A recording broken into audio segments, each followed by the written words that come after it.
ओम शांति। दान करते समय हम बहुत सारे लोग सोचते हैं कि कौन सा ऐसा दान है जो भगवान को बहुत प्रिय है और वो हम करें तो भगवान हमें ब्लेसिंग दे। दान तो हर प्रकार का किया जाए तो वो हमें फल देता है, लेकिन कौन सा दान जो भगवान को प्रिय है और हमें हर रोज करना चाहिए।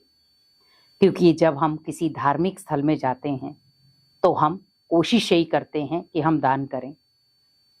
हम कई बार अपने किसी ऐसी जगह पर भी हम जाते हैं, कोई ऐसा ओकेजन होता है, त्योहार होते हैं, तब भी हम दान करते हैं। लेकिन हमें ध्यान रखना है कि दान करते समय हमें क्या करना है, कौन सा ऐसा दान करें जो डायरेक्ट भगवान उसका फल दे, डायरेक्ट भगवान तक पहुंचे और भगवान उसकी शक्ति हमें दे, उसका फल भी हमें 100 गुना मिले। दान गुप्त हो, क्योंकि प्रत्यक्ष दान कभी हमें शक्ति नहीं देता। उस दान का कोई भावार्थ नहीं जो हम 4 लोगों को बताएं। आज हम कई बार बहुत सारी ऐसी गलतियां करते हैं, दान को दिखावे के रूप में ले जाते, 4 लोगों को बता करके दान करते, उस दान का कोई फर्क नहीं पड़ता।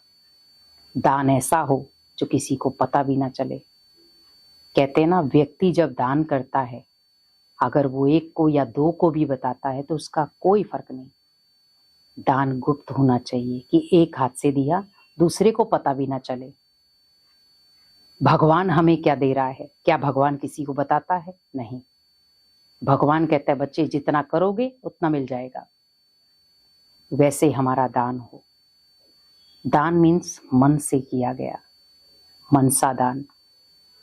हम मन से क्या दे रहे हैं लोगों को? दुआओं का दान। कोई अशांत परेशान आत्मा है, वो आपके पास आई है शांति लेने, तो आप वहां पर कौन सा दान दे सकते हैं? मनसा दान। पावरफुल वाइब्रेशन का दान दें कि हे परमात्मा, ये आत्मा के सारे दुख दर्द खत्म हो जाएं।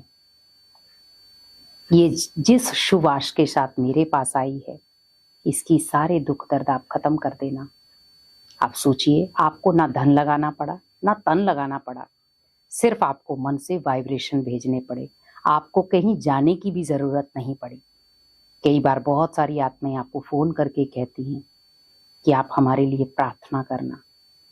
ये है वो दान जो किसी को जीवन दान दे सकता है, जो गुप्त भी है और जीवन दान देने वाला भी है। किसी को कानों कान कोई खबर नहीं हुई कि आपने किसी के लिए मनसा दान दिया है।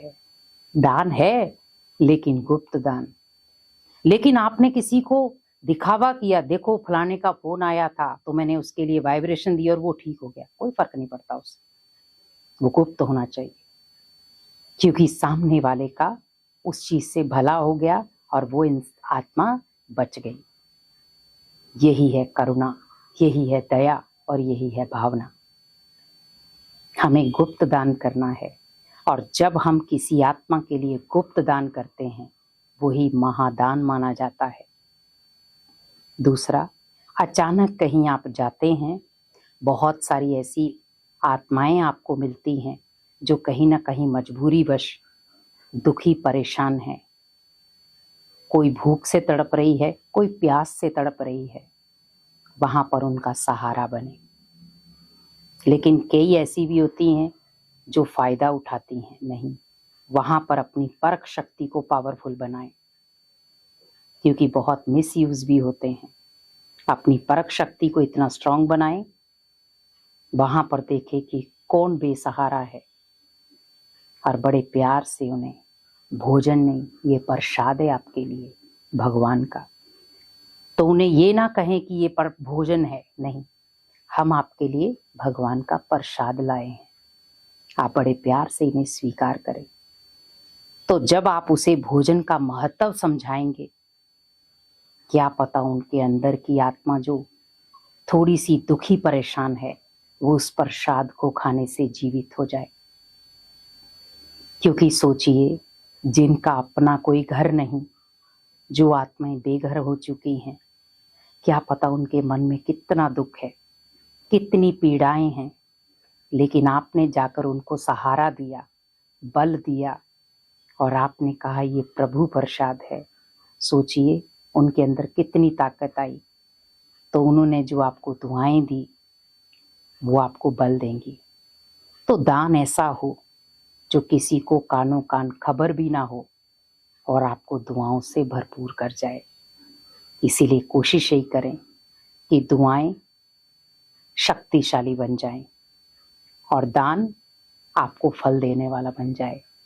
गुप्त दान ऐसा हो जो किसी को पता ना चले पर आप करके आ जाएं, जो सिर्फ भगवान को पता हो और आपकी अंतरात्मा को पता हो, तीसरे किसी को भी पता ना हो।